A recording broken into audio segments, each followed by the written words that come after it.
Pagpapaskil ng 1,000 puso sa bahay, pagbibigay ng kakaibang regalo at pagpapalitan ng matamis na I do. Ilan lang ito sa mga naging paraan ng mga magsing-irog para ipakita ang kanilang pagmamahal ngayong Valentine's Day.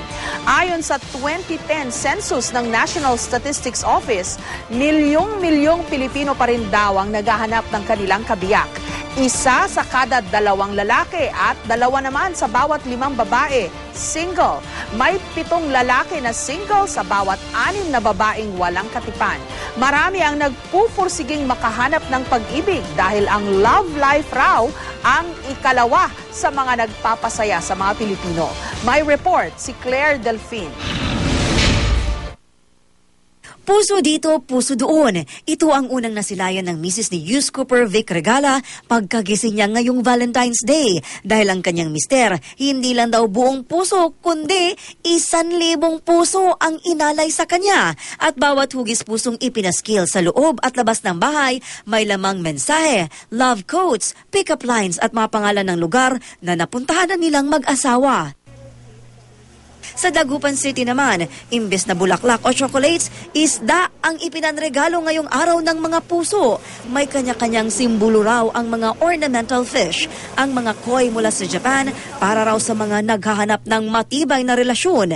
Ang angel fish naman, loyalty sa minamahal daw ang pinapahiwatig.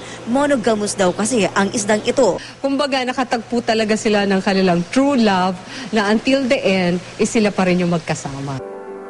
Pero may dadaig pa bang regalo sa pagpapalitan ng matamis na I do?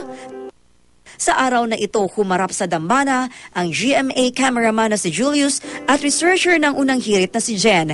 Pinatunayan nilang walang makakahadlang sa dalawang nagmamahalan kahit pa sakit na mahirap takasan. Sa edad na 17, kinailangang tanggalin ang ovaryo ni Jen dahil sa nadiskubring cancer cells doon. Muli siyang sinubok ng tadhana nang manumbalik ang cancer cells sa kanyang baga at utak.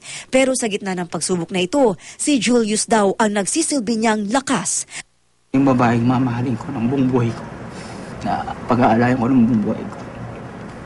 Kahit di na tayo magkaka-baby? Ikaw lang naman yung baby ko, di ba? At lalo pa raw tumibay ang kanilang pag-iibigan sa sorpresang kasalan mula sa unang hirit. Jennifer, buong buhay kitang mamahalin. Ako ang magiging lakas mo para lumaban. Pinapangako sa'yo, ikaw lang ang mamahalin ko habang buhay. Pinili naman ng mahigit 60 para sa Tanawan, Batangas ang Valentine's Day bilang araw ng pagharap nila sa dambana. Mas kinilig ang mga tao nang magpatagalan sa paghalik ang mga bagong kasal. Ang gastos sa kasal naman ng halos 50 para sa Plaridel, Bulacan, sinagot ng simbahan. 6 na taon na namin itong ginagawa. Taon-taon, tuwing February 14, ang mga hindi kasal ay aming inaanyahang magpakasal dito sa simbahan. Wala silang gastos dito, kahit 5, lahat ay pinoprovide namin.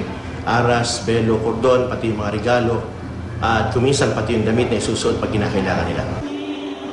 Wala namang mapagsidlan ng tuwa si Aling Betty dahil matapos ang 34 na taong pagsasama nila ni Mang Hemito, sa wakas, naging bride din siya. Kasama sila ng kanyang mister sa 20 pares na kinasal sa Malabon kanina. Masaya at natupad na rin yung pangarap ko kasi po gusto ko talagang makasal sa simbahan. Masarap ang pakiramdam. Bakit po? Napagkaisa rin kami ng Diyos.